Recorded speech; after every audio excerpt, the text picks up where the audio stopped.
Supreme court ने कहा है कि किसानों को विरोध प्रदर्शन का अधिकार है, लेकिन अनंत काल तक धरना प्रदर्शन नहीं चल सकता। विरोध का उद्देश्य बातचीत होना चाहिए ताकि कोई हल निकल सके।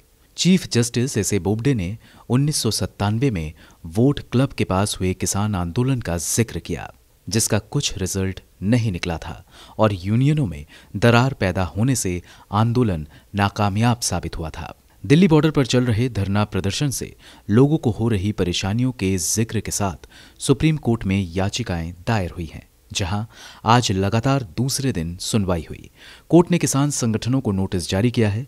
कोर्ट ने कहा कि तब तक कोई आदेश पारित नहीं किया जा सकता जब तक किसान संगठनों की बात ना सुन ली जाए। कोर्ट ने मामले की सुनवाई तक कानून लागू नहीं किए जाने को लेकर केंद्र से भरोसा मांगा, जबकि अटॉर्नी जनरल ने इसे मुश्किल बताया।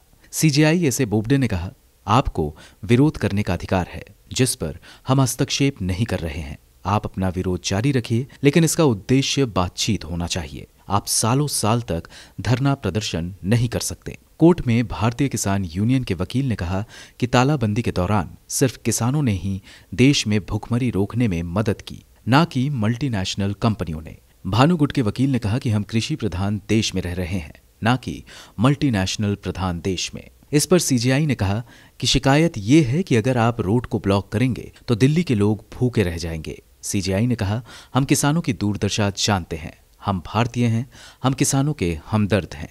वैसे जिस भानु गुट ने सुप्रीम कोर्ट का दरवाजा खटखटाया है, वो किसानों की संयुक्त संघर्ष समिति में शामिल नहीं है।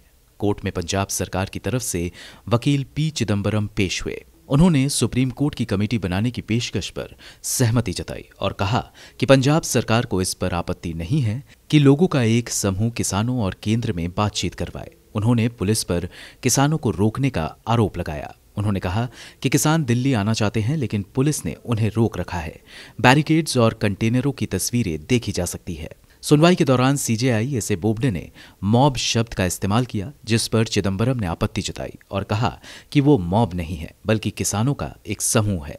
पुलिस ने किसानों को रोका हुआ है और पुलिस रोड ब्लॉक कर इसका आरोप किसानों पर नहीं लगा सकती। उन्होंने कोर्ट में दोहराया कि वो संसद सत्र बुलाने की मांग कर रहे हैं, जहां इस पर चर्चा हो सके।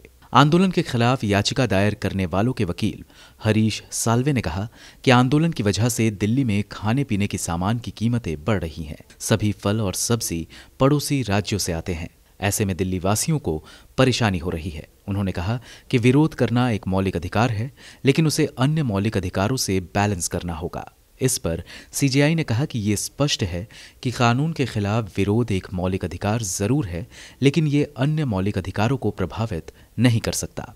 हरीश साल्वे ने कोर्ट से किसान यूनियनों को केंद्र के साथ कोऑपरेट करने के लिए एक आदेश जारी करने की मांग की। इस पर सीजेआई ने कहा कि ऐसा एक स्वतंत्र कमेटी द्वारा किया जा सकता है, जिसमें पी साईनाथ जैसे लोग शामिल होते।